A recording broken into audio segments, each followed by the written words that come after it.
This is Obanitsa. Her name means the one we have been waiting for. And that's how I felt when we met in Botswana, where she lives with her 6-year-old son, Tetego. Tetego suffers from severe asthma. And when he's short of breath, Obanitsa depends on an inhaler to reliably deliver his medicine.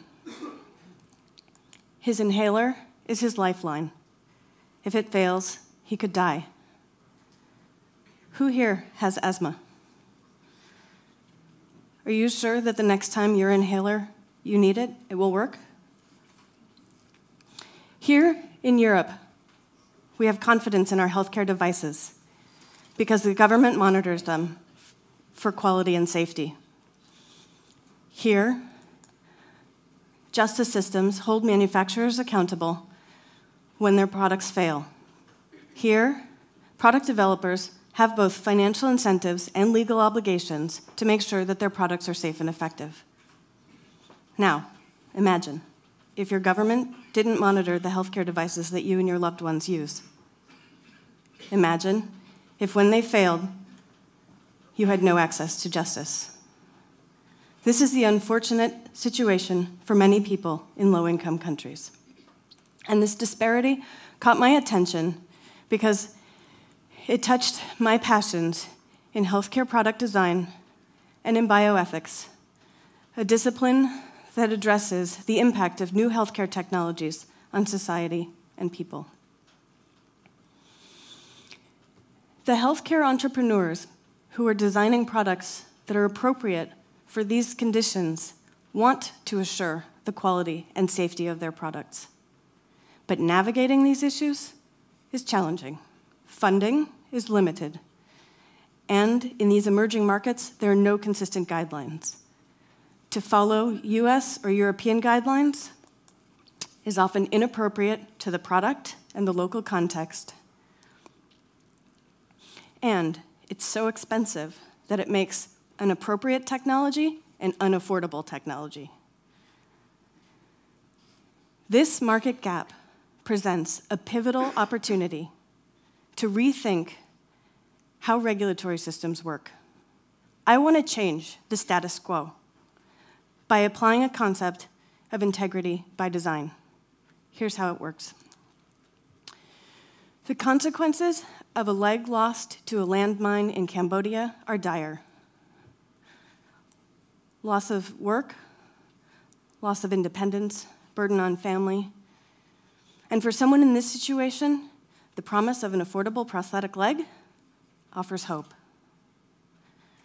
So what if that prosthetic leg had a sensor on it, and the sensor sent feedback to the product designer? And when the company launched their product in Cambodia, they learned that people were wearing the prosthetic leg for 6 hours a day. And after a month, they found out that people weren't using it at all. So they went to interview users, and they discovered that people were uncomfortable because this prosthetic that they had designed didn't bend like a regular knee. So the company decided to redesign their product. And a few years later, a doctor in Botswana who sees patients who have lost limbs to crocodiles hears about affordable prosthetic limbs, and she looks this up on the internet, and she sees this company that shares its data about quality, reliability, and safety openly, transparently, in an open data system. And she can see that initially, people didn't use their product, but she can also see that this company responded quickly. And now the data shows that people use this prosthetic leg 10 to 12 hours a day, suggesting that it's a comfortable and quality product. By integrating a sensor like this into the product, this company builds integrity by design. And it empowers the product user to become a collaborator in design. And this is already happening. Walter Carlin is a mobile health application developer. It's a mouthful. And he developed a mobile app for rural Africa. This app assists community health workers to decide whether a child requires follow-up for symptoms of pneumonia.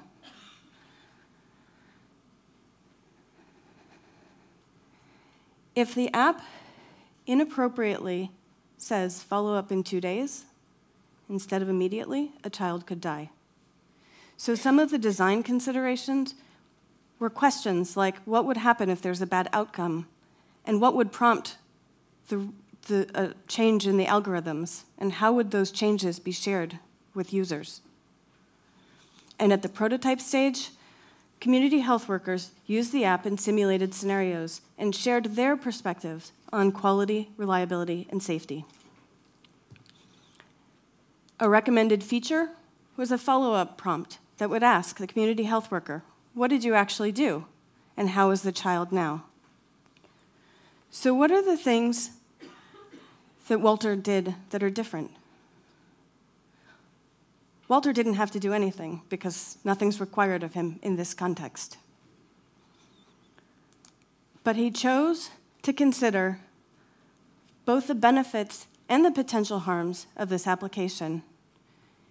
He considered its impact on the clinical relationship, and he aligned design decisions with the goal of quality, reliability, and safety.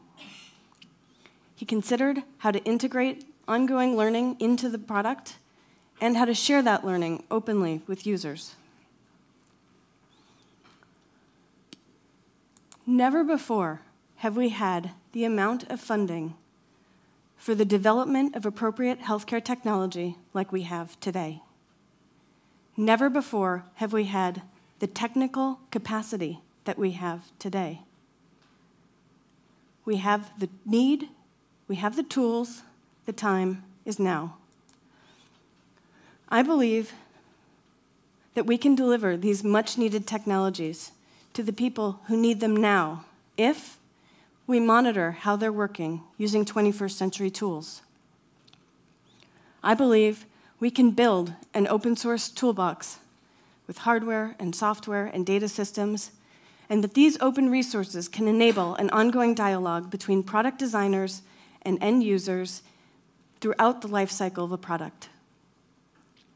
And that when we share this data about quality, reliability, and safety, we empower people to have confidence in the products they use for their health and healthcare. So,